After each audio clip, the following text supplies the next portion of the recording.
Hey, welcome to the Living the Dream podcast. This is your host, Timmy Douglas, and the goal of this podcast is to create a community that inspires action, accountability, celebrates progress, and helps people make the right connections to take that next step towards their dreams and goals. If you're looking for any one-on-one coaching to pinpoint your purpose and start taking steps in that direction, make sure to contact me on my website, workwithtimmydouglas.com, or on social media. On that note, let's get into the show. All right, what's up, guys? Welcome back to another episode of the Living the Dream podcast. Today on the show, we have Sara Phillips, who is a master sales coach. Sara, how you doing? I am fabulous. How about yourself, Timothy? I'm doing well. Thanks for asking. And we'd like to jump right in. So if you could start with telling us a little bit more about yourself and what you like to do for fun, that'd be great. Sure. Well, I was born with sales in my blood. I started my first sales business when I was 9 years old, paid my way through college with that. So between that and education and teaching, it just becoming a sales coach was very natural for me. As far as recreation goes, I love to travel. One of the reasons it took me so long to get on your show is because I have been on back-to-back cruises, and next week I'm going on another trip. So I love travel. I have literally been around the world. I love to read. I love board games and spending time. I have one baby. He has 4 legs and fur, and I love spending time with him. I love it. I love it. And you said you've been selling since you were 9. Take us through that first business real quick. Yeah, well, my parents owned a grocery store. And when I was in elementary school, I realized that all the kids wanted candy and didn't have access to it. I had access to the candy. So I figured out very quickly that I brokered a deal with my mom and dad that I would buy candy at wholesale and take it to school and sell it at retail. And so I did that throughout my school career, that and other things. As we got older, we wanted different things. So I just continued that process on, and I paid my way through college with that. There we go. I love it. You paid your way through college. Was it still selling candy in college? No, by the time I got to high school, and I'm going to date myself really, really badly here, because when I was in high school, teenagers were allowed to smoke. We actually had a smoking patio out on school grounds, which was weird. Now, when I think about it, I'm like, I can't even imagine that. But when I got to high school, they all wanted cigarettes and they couldn't get them. Mm. And so by then I figured out that, hey, this is something that not only do they want, but they'll pay a good price for it. So I would buy cigarettes for like $4 a carton, and I would sell them for $3 a pack. And I remember this guy saying to me, "You can't charge me that much." I said, "Sure, I can. You don't have to buy them." Yep. And so I understood at a very, very early age what supply and demand was, and that sales was just a matter of helping people meet their wants and needs. Mm. It wasn't something that I was doing to them. It was a service that I was providing for them. And so, I had a very different view on sales than most people do, because most people are raised in an environment where you have scripts and this many closes and this many, how to overcome objections and things like that. And that was it was never me. I just saw it for what it was. It was a gift that I was giving to them. And for that, I got compensated. Mm. I love that. I Yeah. love that. I especially love that because it's easy to think you're manipulating or trying to convince somebody when you first get into sales. But if you have something that they really want and really need, and it's just adding value to their life, and they're simply paying you for that Absolutely. value. So Yep. I love And it. they will get a whole lot more out of the deal than you ever will. Exactly. Yep. Exactly. There we go. Well, tell us a little bit more about your motivation in life. What gets you up and keeps you going every day?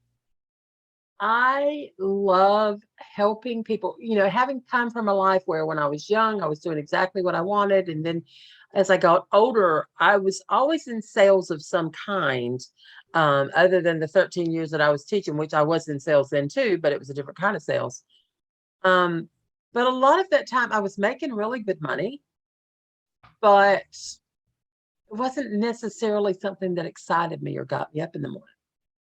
And when I started sales coaching, it changed everything for me, because I was now getting to work in an area of my passion and my joy and how different life looked. And I thought, holy cow, there is a world full of people out there who would love to spend their time working in their areas of joy and love and passion, but no one's ever taught them how to sell that. They know how to do what they do. If you're a health coach, you know how to help people get healthy, but nobody ever taught you how to sell that package so that you didn't have the icky used car salesman feeling, or the hi, I'm the Avon lady, or I'm the Amway guy. Sales had come with so many different negative connotations that my motivation has really become my passion in life is to help other coaches and solopreneurs, especially, to create the ability to work in their area of passion and joy by creating a consistent 6-figure plus income so that they get to enjoy the life that they really, truly want to live. Because only when I assist in that does the world get to be the place that it could be. Yeah. Yeah. I love that. I completely agree. And I think a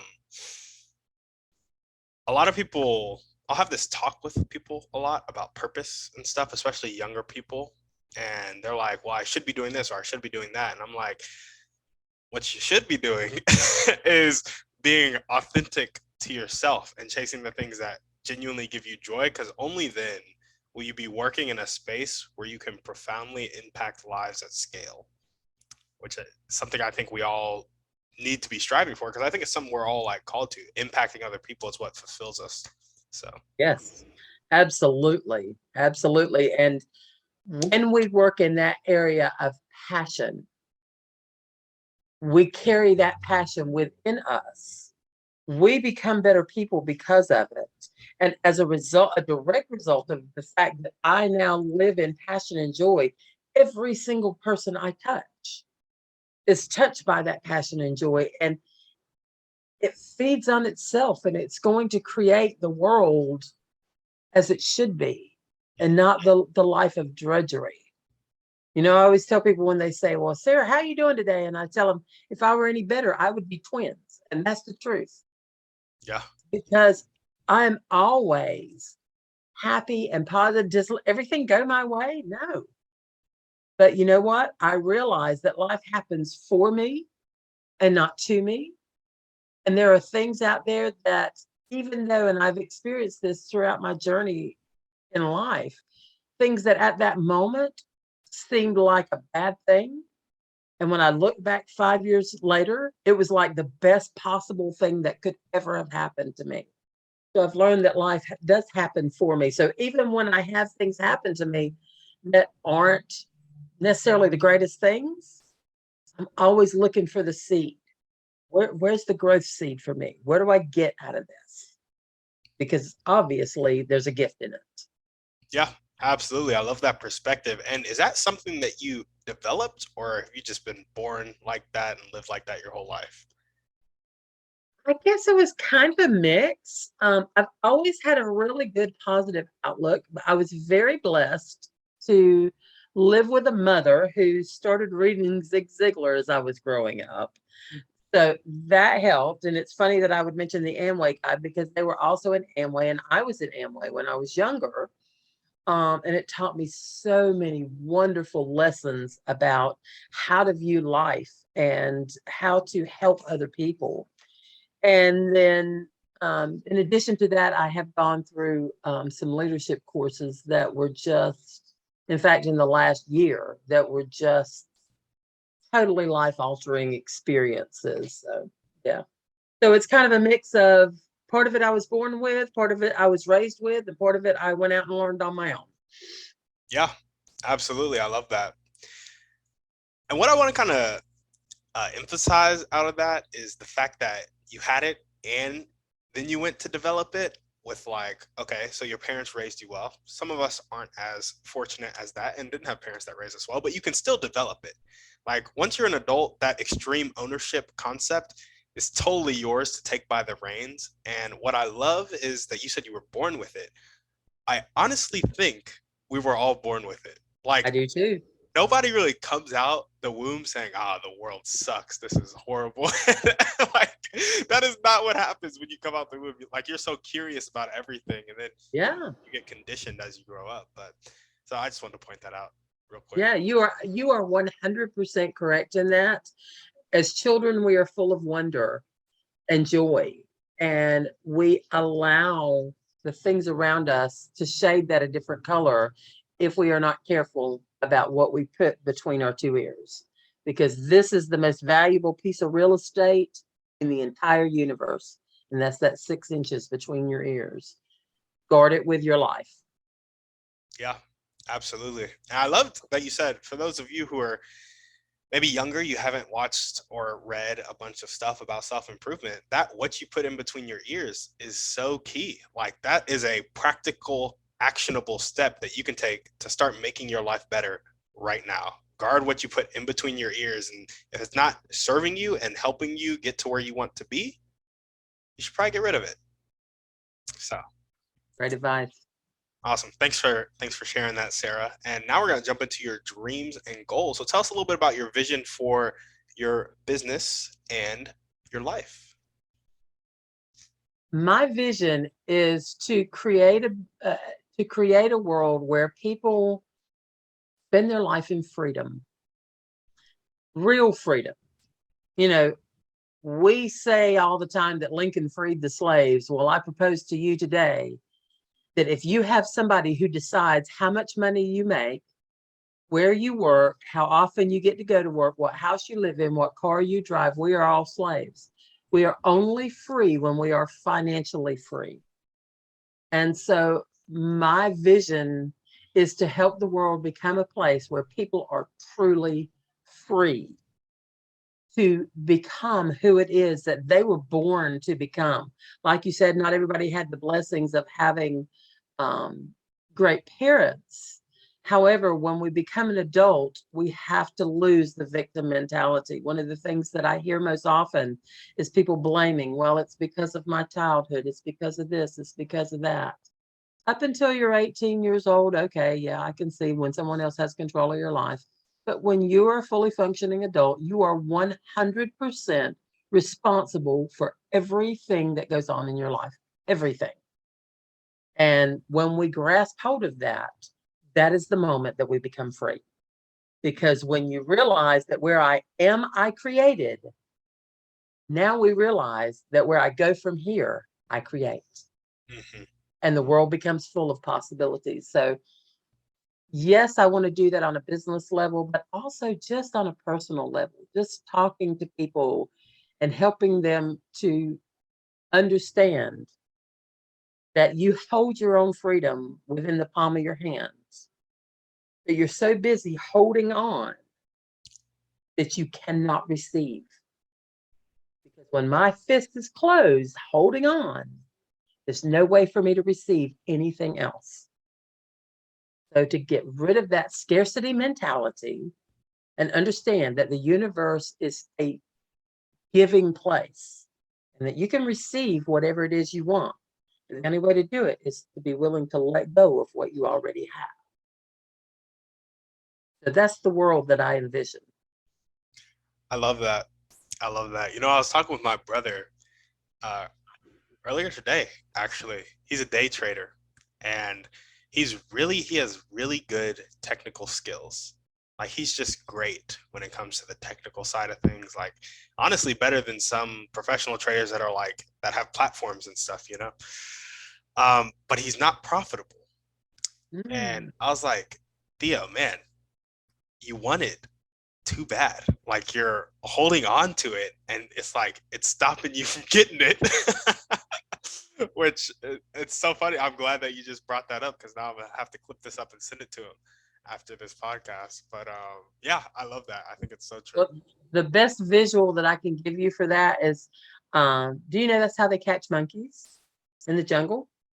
Really? They put a piece of food in the bottom of a jar that's just big enough for the monkey's hand to go into.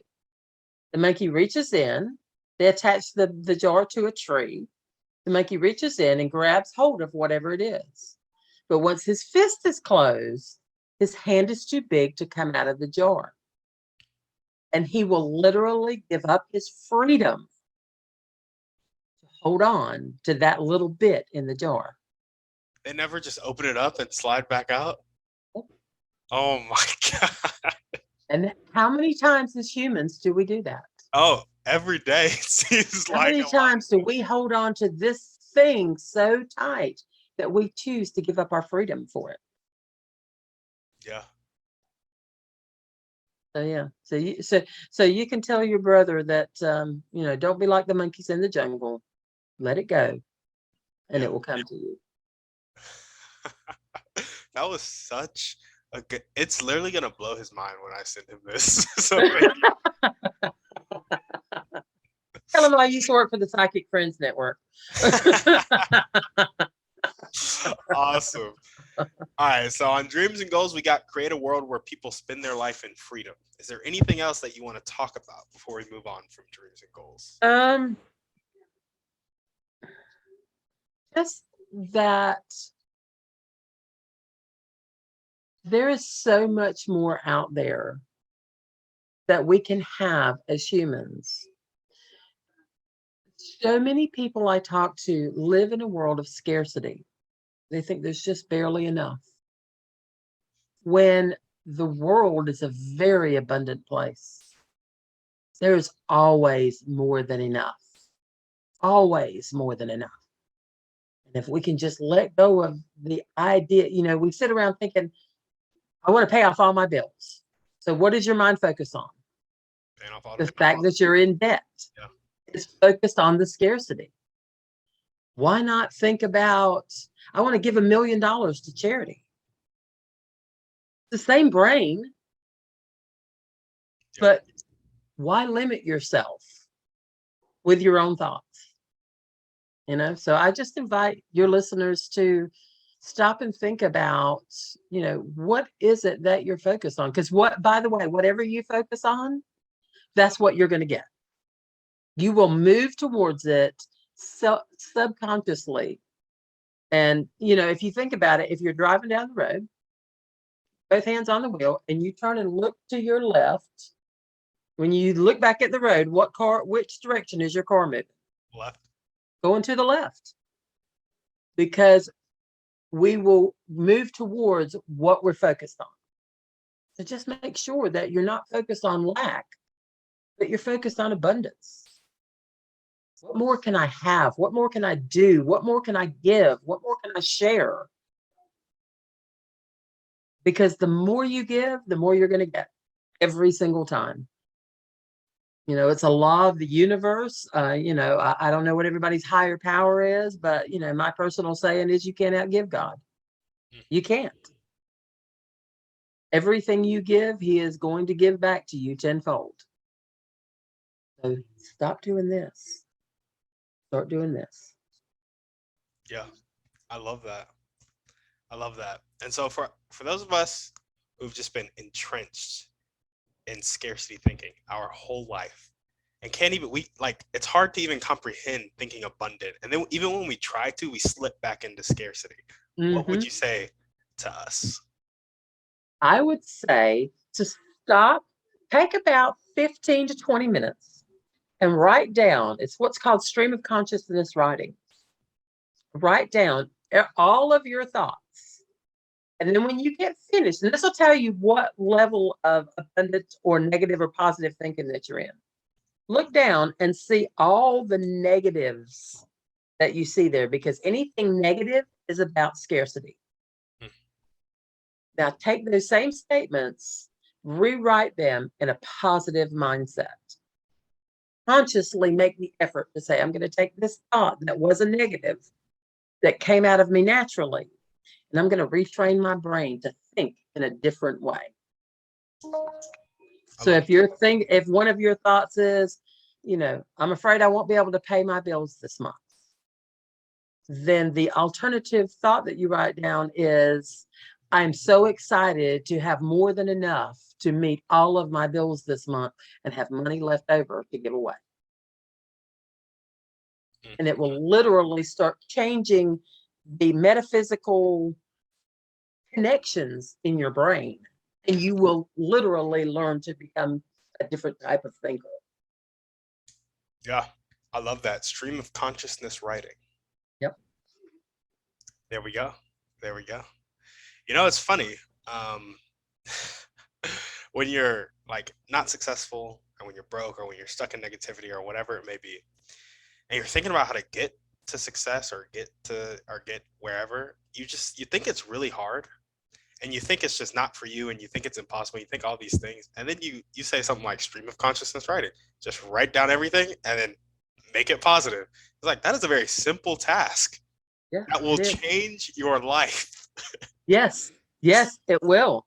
You know, as a matter of fact, it's funny that you said that, and all I'm doing is reaching over right beside my computer to something that my coach taught me, and I wrote it down, and I keep it on my computer every day. Can you read what that says by any chance? Just a little bit more. Success doesn't have to be hard.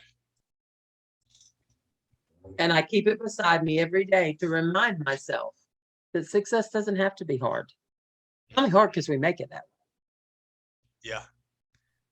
We are the ones in our own way. You know, one of the things that I do as a sales coach is I teach people how to get out of their own way.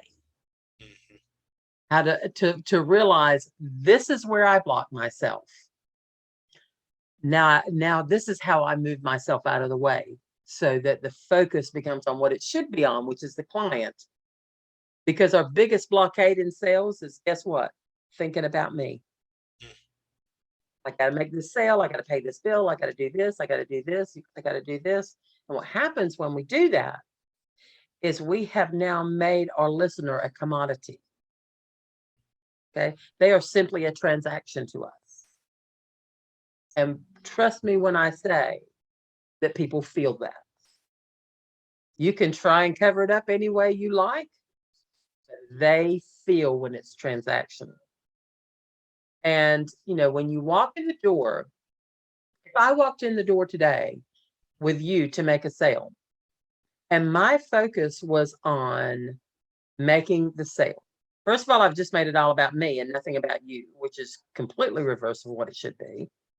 But second of all, I have now put us in an adversarial situation, because we are now in a win-lose. One of us is going to walk out the door with the money. Either you're going to keep it or I'm going to get it. But only one of us gets to win. How many times do you buy something from an adversary? You don't. I was like, I wouldn't. No. But if I walk in the door with the attitude that, hey, I need to help Timothy figure out what it is that he needs in his life and help him get that. So now I become your assistant buyer. I'm helping you shop for what you need in your life. Whether that's with me or someone else doesn't make any difference to me, because I'm the first one to tell you, if you don't need what I've got, I'm going to be the one that tells you what I'm doing is not what you need right now. Let me connect you with someone who can help you with that. Okay? But because of that, I am now your partner. I am your assistant buyer. Who do you go shopping with? Assistant your buyer. Friends. Yeah, your friends, right? So do you see how just that little change in attitude, that little tiny piece, totally changes the game for sales? Yeah. Of being the friend versus the adversary. Yeah, no, I completely agree. And I think, you know, you always hear that phrase, people, all else being equal, people do business with those that they know, like, and trust. I'm pretty sure that's the saying. That's the saying. And can I tell you that that's a lie? Really? Yes. Have you ever bought anything from somebody that you did not know? I mean, I buy from Amazon. Exactly.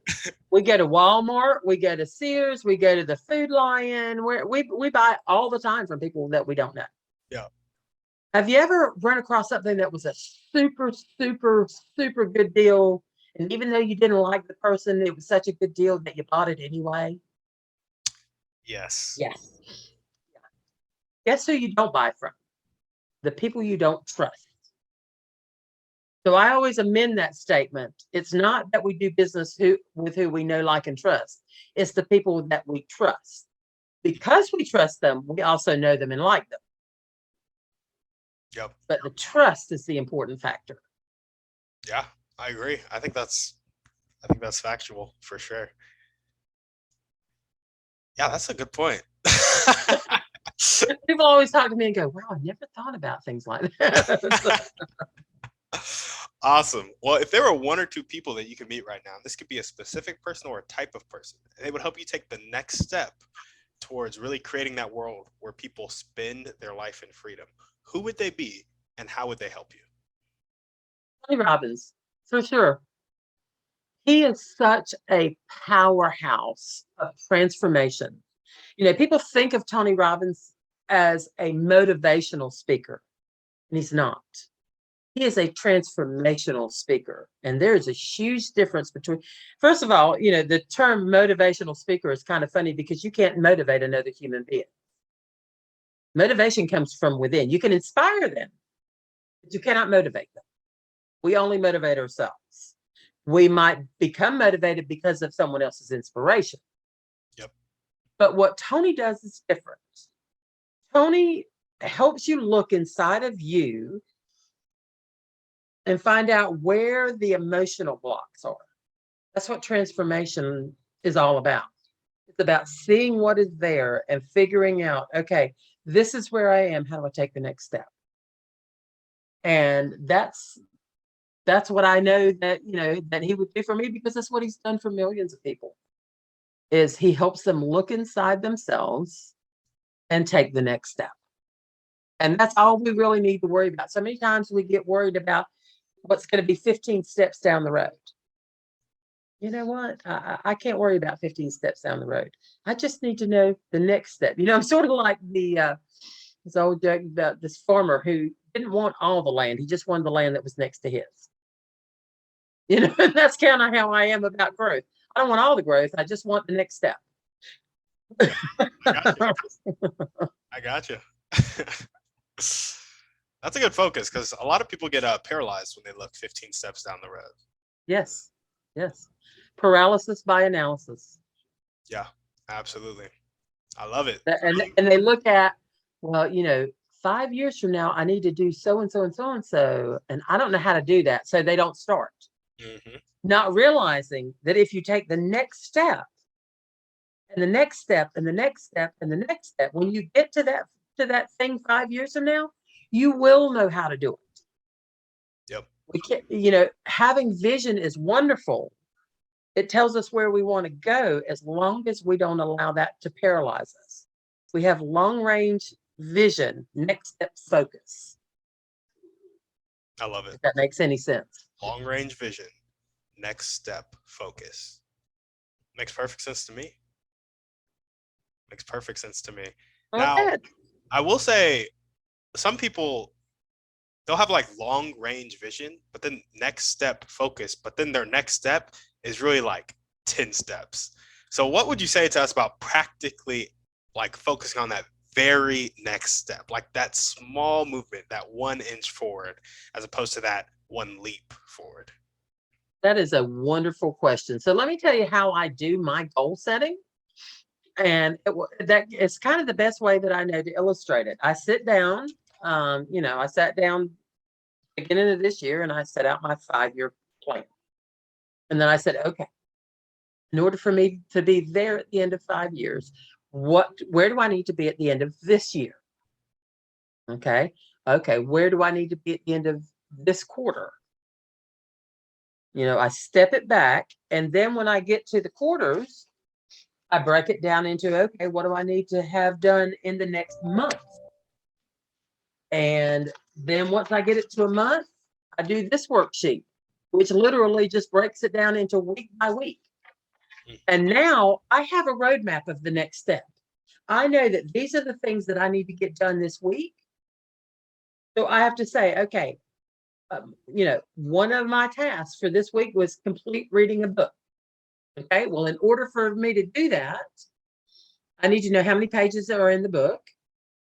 Okay, well, I need to read 28 pages today.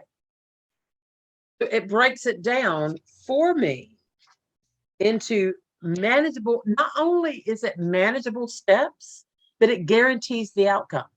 Yep. Yeah.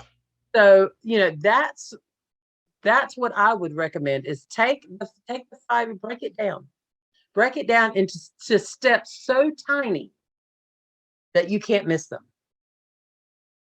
Because if I said to you, Timothy, I want you to write a book by the end of the year, your mind goes, ah, I don't know. I don't know what I would write about, and I don't know how to do it. But if I said to you, okay, by the end of this week, Timothy, I want you to come up with 5 possible topics that you could write a book about. That's a manageable chunk. Oh yeah. So that's what my recommendation always is, to keep people focused on the next step, is figure out what the long term is and then back it down to its simplest components. What actionable step can I make today to move me towards that goal? I love that. And that clarity allows for speed of movement. Yes. And what you find when you do it, and I do it to myself all the time, I sit down and I write all this down and I start writing my daily goals, and I'm finished with everything that I thought was my weekly project. I'm finished with it in 3 days. So now I'm moving on to next week's stuff this week, so that it allows me. If you had said to me, to be at this goal at the end of the year, you would have to do this, this, this, and this, I would be like, there's no way I can get that done. But because I stepped it down into tiny steps, it was so manageable that it allowed me to accelerate the process. Because it's like, oh, well, I just have to read 28 pages today. Oh, well, that's not a big deal. Yep. So yeah, it is super empowering to have long range vision and short term focus. There we go. It will walk you to wherever it is you want to go in life. I love it. Well, awesome. Let's jump into our thriving 3 now. First question is, what's your favorite book, movie, or podcast? Pick one. My favorite book is a book by Sidney Sheldon called If Tomorrow Comes. Not one that most people are probably aware of, but I loved it because it was about a woman who was falsely imprisoned. She got out. She is trying to get back to life, and she couldn't because everybody was holding her past against her. And she became, and not that I'm recommending this, but she became the greatest con artist. She was pulling things off. Like, she simultaneously played the 2 greatest chess players in the world and bet that she could play both of them to at least a draw. Wow. You know how she did it? No, I have no clue. She was genius. She had one in one room where she was white and one in the other room where she was black, and nobody could travel between the 2 rooms but her. So she went in the room where she was black first. She let the white guy move. She goes back and makes the exact same move. So in essence, they were playing each other. That is so genius. And I'm like, holy cow. But the whole book is all of these things. And you're just so rooting for her because you know where she came from. She was falsely accused. And it's just this battle for her of overcoming all these challenges that keep getting thrown at her, and she just won't give up. And as a result of not giving up, she ended up being very, very wealthy because, she was making lots of money pulling all these cons on people. Yeah. Yeah. But yeah, it's a fabulous book. I love it. So, is that a fiction novel? It is. Gotcha. It is. Gotcha. That's awesome. Well, what is one way you like to take care of yourself? Travel. It is my joy. It is my peace. It is my self-care. It is where I go and unplug from the world. Now I travel sometimes, land packages and whatever, but most of what I do is cruising. And it makes me laugh because I get on the ship and I see all these people hooking up to the internet. And that is the one thing that I will not allow on a ship. When I am on the ocean, that time is mine. Nobody gets to tell me about anything. Nobody, they're like, well, what if something happens in your family? What am I going to do? I'm floating around in the middle of the ocean. I can't do anything. Yeah. So I just disconnect from the world and I give myself that time to do nothing but please myself. That's my selfish time. And I have figured out that being selfish for a few days gives me it fills my soul so that I am able to go out and give to everybody else. Because when I didn't do that, the well ran dry and I became bitter and angry about little things in life that amounted to a hill of beans, waiting in line at Walmart, it would drive me crazy. And now doesn't bother me. You know what? So what? Okay, I'll stand in line and read a book or talk to somebody. Heaven forbid we talk to strangers, Yeah. No, So absolutely. yeah, so travel is my self-care. That's how I take care of me. Yeah, I love that. It's funny. I genuinely think it's selfish not to have that selfish time. Oh yes. Because like you were just saying, you're a really irritated person. You couldn't add as much value to people. But also, like, if you think about why you're not taking that time for yourself, it's really because you're out like people pleasing or trying to like live somebody else's life. And that is solely protecting your ego. Yep. The Yep. only thing it's Absolutely. Absolutely. It's all about you. When you are people pleasing, that is all about how do I feel better about myself. And so, yeah, you're right. It is selfish not to do self-care, not to take care. Well, you think about it. When you get on an airplane, what do they say? You're traveling with a child, put their oxygen mask on first. Yep. Yeah, I put your oxygen mask on first, and then you help the child. Yeah. Because if you're not there, if you're not healthy, you're not going to be able to help them anyway. Exactly. So yeah, I love that. I love that you ask about self-care because it's not a question that I'm often asked on podcasts, and I think it's a really, really important question. Yeah, absolutely. Thank you for that. What is one action step that you can take right now or continue to take if you're already doing it to either meet Tony Robbins or continue to create a world where people can live in freedom? To meet Tony Robbins would be to go to the seminar this weekend. However, I had prior engagements, so I did not get the opportunity to do that. Because I am a stickler for if I make a commitment to somebody, I'm going to keep it no matter what. So even though it's costing me the opportunity to meet with him, I'm happily giving that up to meet one of my prior commitments. As far as to create that world of joy and love, for me, it is simply doing things exactly like this. It is getting out on podcasts. It is posting on, Facebook Lives or doing free workshops or, whatever it is that I can do to allow people to see just a little bit further down the road. And that's really all it takes is showing somebody just a glimpse of what can be to make them realize. And share a little story with you. The leadership class that I went to, my best friend, it's kind of a negative Nelly, or she was. And I kept talking to her and talking to her and talking to her about going to this course. And she kept coming up with 750 excuses. And I'm like, I'm not quitting. You get to do this for yourself. So, however long it takes, you get to do this.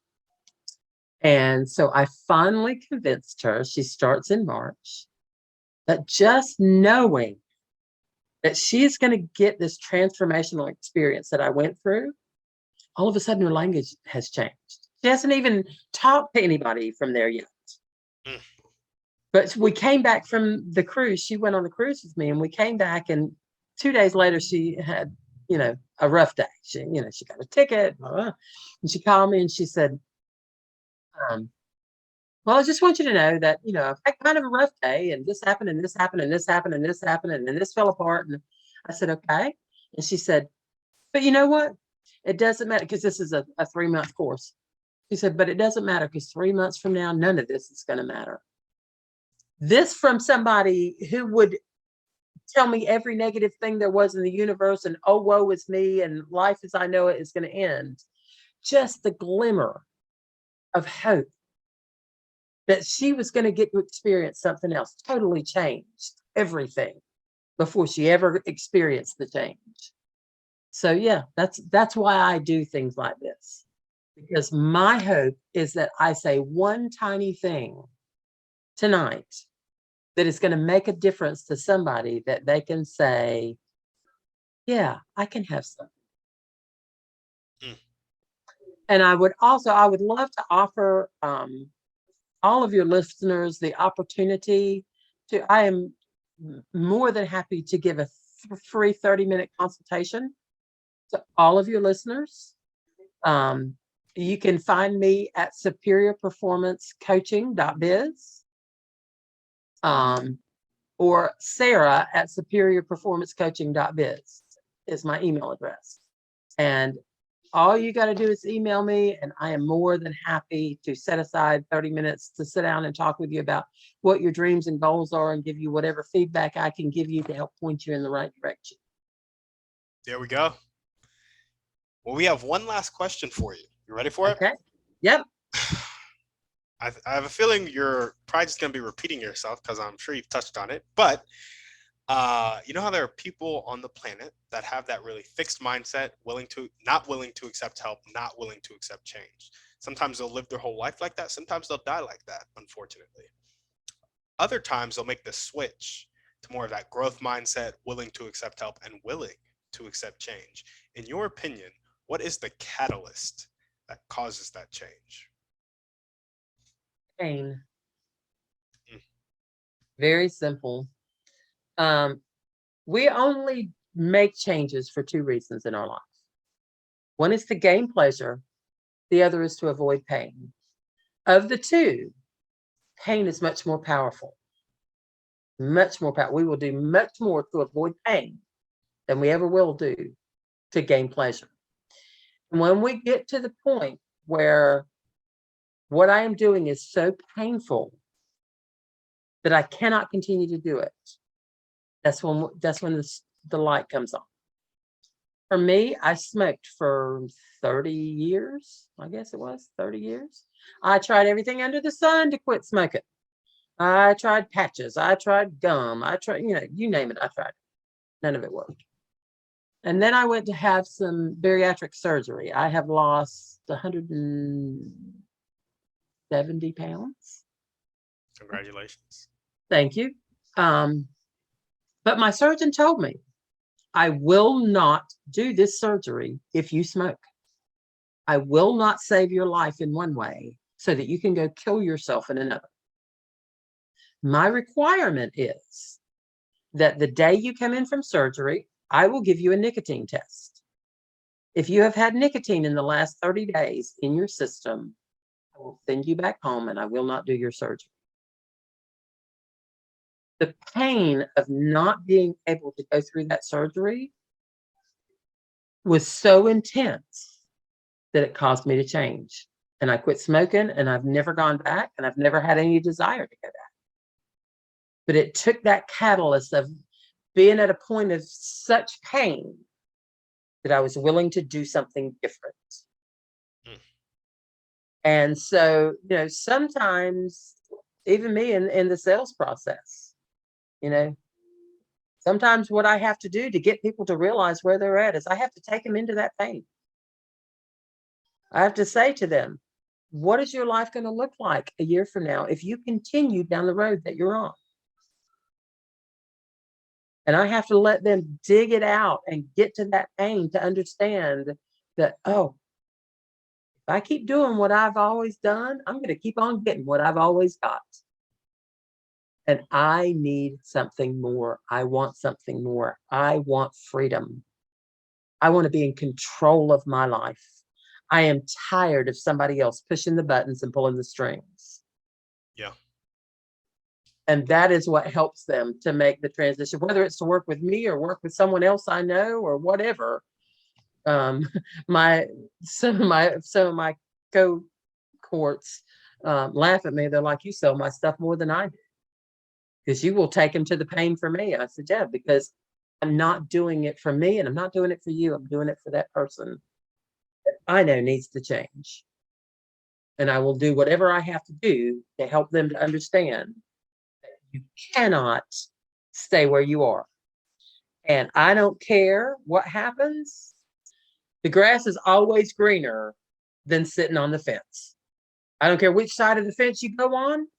Sitting on the fence is never going to have the greenest grass. So pick a side and go with it." Yeah. Absolutely. I love that. And I think you kind of answered my question, but I think I'll follow up just so we can highlight this aspect of what you just said. People change by either avoiding pain or gaining pleasure, and avoiding pain is the greatest motivator. But ideally, we want people's lives to become better without them experiencing drastic life-altering events such as death or sickness or disease. And so how do you think we can kind of have people quasi experience that pain to the point where they'll change without having a family member die or getting in a fatal car accident or something like that? Beautiful question. You just hit the crux of my sales coaching. That is what I teach people to do. I teach them to ask questions in such a way that you're going to emotionally experience that without physically experiencing it. That you will understand that if I continue on the path that I'm on, this is where I'm going to be. Is this how I want to feel? And if the answer is no, then we need to look at alternatives. It doesn't matter which alternative you pick, but I can guarantee you what the alternative is going to be if you continue down the path that you're on. Yeah. So it is, questions are always the answer. Always. Yeah, in fact, I was talking with a lady today. I was doing a workshop, and she said, "Well, yeah, I tell them this and tell them that, and they just don't understand. They're just not listening." I said, "We just found out where your challenge lies." She said, "What?" I said, "Did you hear what you said? They're not listening. Guess who's supposed to be doing the listening? You are. It's about them, remember?"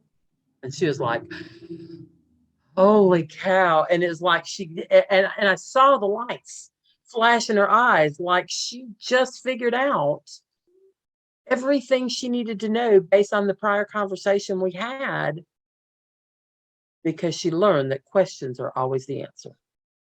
Yeah. I love it. How do we ask great questions? How do we ask great questions? Well, we have to know a lot about the person. It really becomes being invested in the person and finding out about them, having real curiosity, not the surface. Okay, yeah, let me check off on my list here. Okay, what do you do for a living? Okay, how many kids do you? That's not the kind of question. It's got to be the real curious. Tell me how that makes you feel. You told me that you got laid off last year. How does that make you feel? How do you feel about that? How did it impact your life? Did it impact your relationships? It's about true curiosity about another human being. And there's a way to do it. Most people don't do it because they feel like they're being invasive. Oh, I would never want to ask that question. But let me ask you a question, Timothy. Why did you start this podcast? I mean, I started it because, it's funny. I was miserable. And I was like, I'm not doing anything that I love to do. And I pinpointed what I love to do and start the podcast because it was focused on that. Awesome. Awesome. And how does it make you feel now to be sharing with people on a weekly basis? It makes me feel fantastic. I love it. And I love when people hit me up and are like, yo, that podcast impacted me. Yeah, yeah. So do you have plans to expand this in the future? Is it just something that you're going to do for a while, or are you planning on growing it nationwide, or what's your ideas about that? Definitely growing it nationwide. I don't really see myself ever stopping it. Like, I don't see an endpoint to it. Very cool. Now, do you plan to like create a model for others to go by from it, or is it something that you just want to keep for yourself?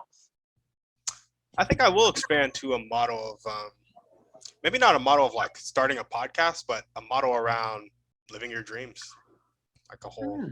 That's what I love to help people do.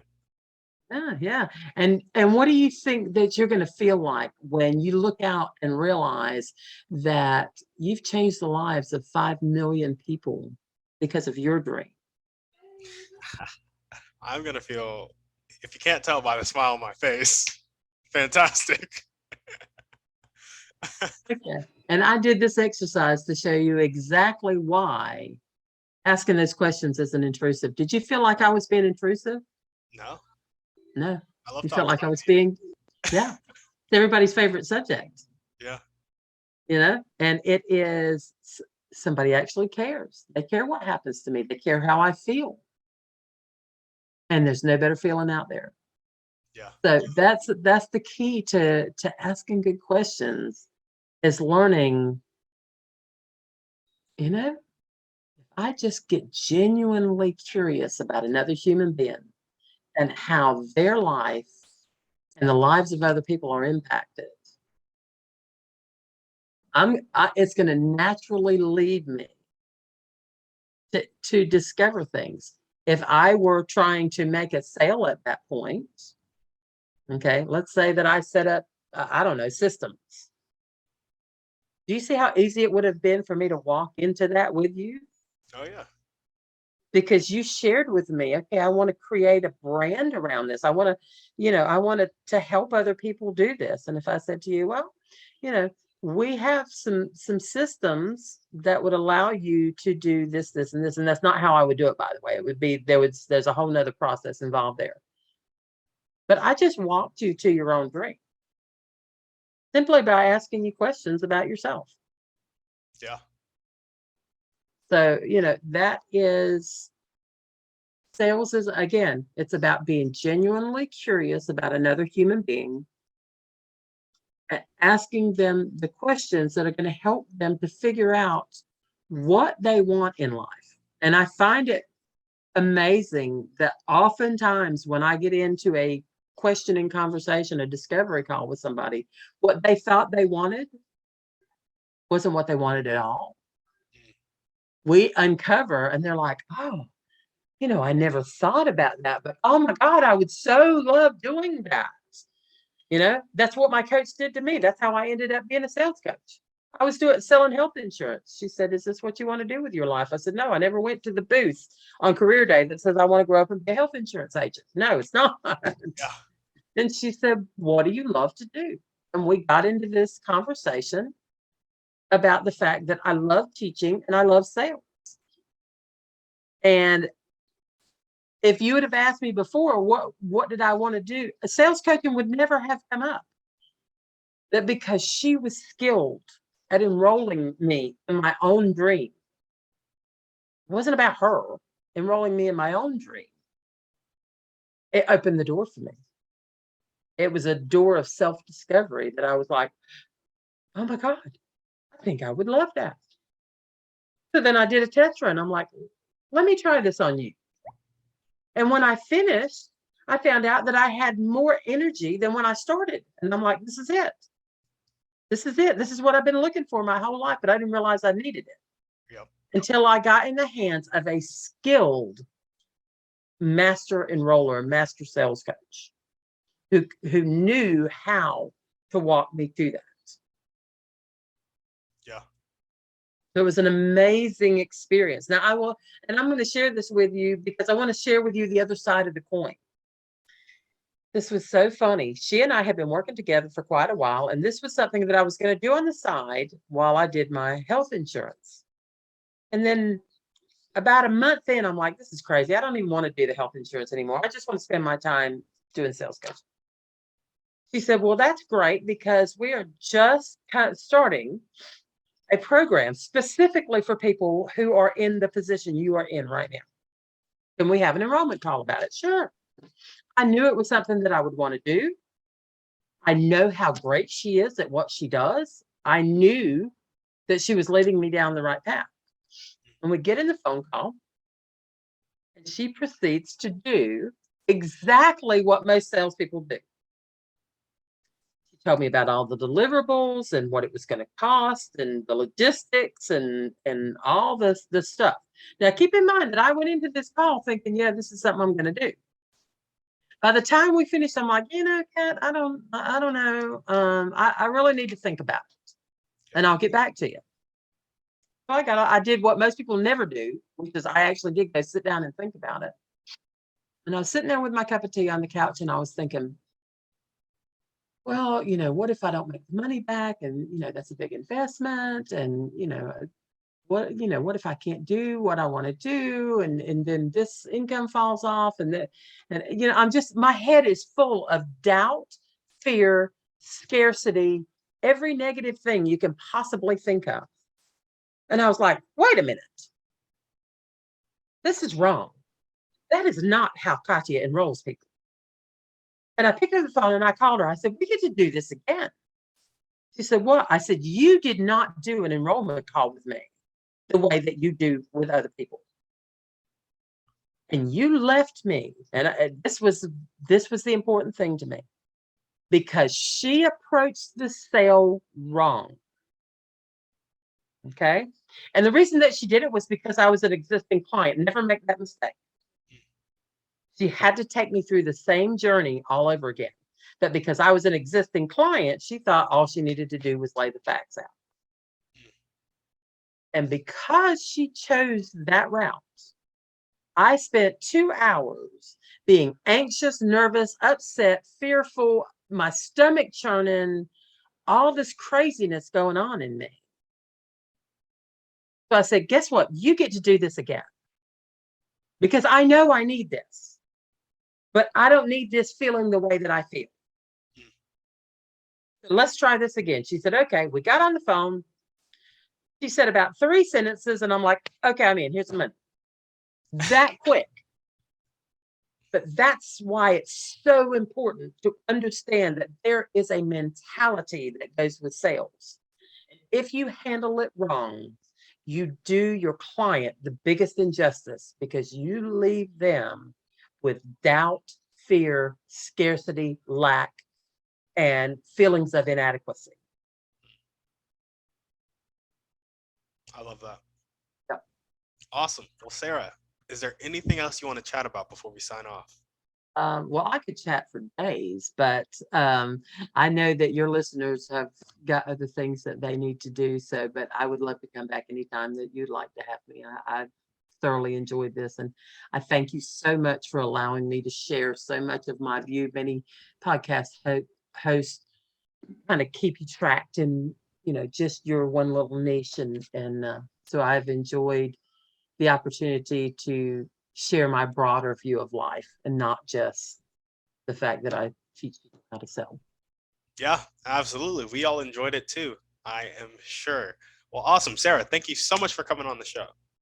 Absolutely. Thank you so much for having me. It has been my pleasure, truly. Yes, it has been my pleasure to host you. And I'm sure the listeners are ecstatic right now at all the golden nuggets you just dropped them. So if you guys are listening and you loved what Sara had to say, you loved her message, make sure to reach out to her. The email address that she mentioned earlier and the website will be in the show notes. And as we always ask, shoot this podcast to 1 to 3 people need to hear this message. Shoot us a 5-star review on iTunes, and we're out. Guys, thanks for listening. Make sure to reach out to our guests and help them accomplish their dreams and goals if you resonated with them. If you're looking for any intentional masterminds or one-on-one coaching to accomplish your dreams and goals, make sure to check out the website, workwithtimmydouglas.com, and contact me either there or on social media. That's all I got. Have a blessed day.